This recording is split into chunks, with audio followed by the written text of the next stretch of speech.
as a kid, I really admired my mother and my grandmother. They were just amazing women, really strong, powerful, smart.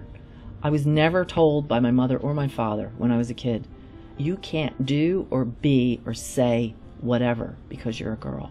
My first job was actually not a waitress, it was a toast girl in a diner in Wildwood.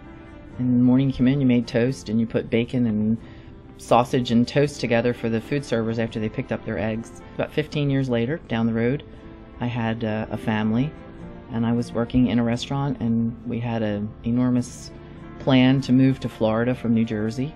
We packed up, we sold all of our stuff, we put what was left in a 4x6 trailer and moved to Florida. And 10 days later we were back in New Jersey, homeless, jobless, 2 kids, a Pinto station wagon, and a 4x6 trailer full of our stuff. We knocked on a neighbor's door and asked if we could stay there temporarily, and thankfully he let us live in his attic.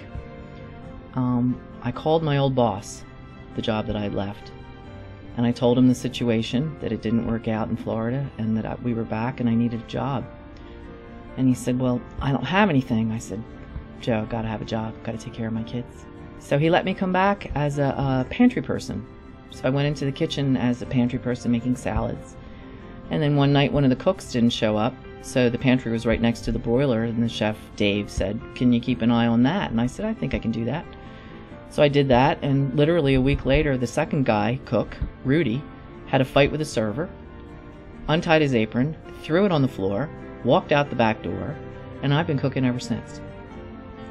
And the cool part for me is, you know, to do this now and have this opportunity to teach people how to nourish themselves, how to care for themselves, how to cook great food and not make a big production out of it, that it's really simple, it's not that complicated, and once you learn the basics, you can cook a lot of different things. I like to think what sets me apart is that I can take the fact that I'm a working chef right now, this is what I'm doing, and bring that to that experience, that hands-on stuff. I can bring that to people and impart and teach that. How do I do it? Here's how you can do it.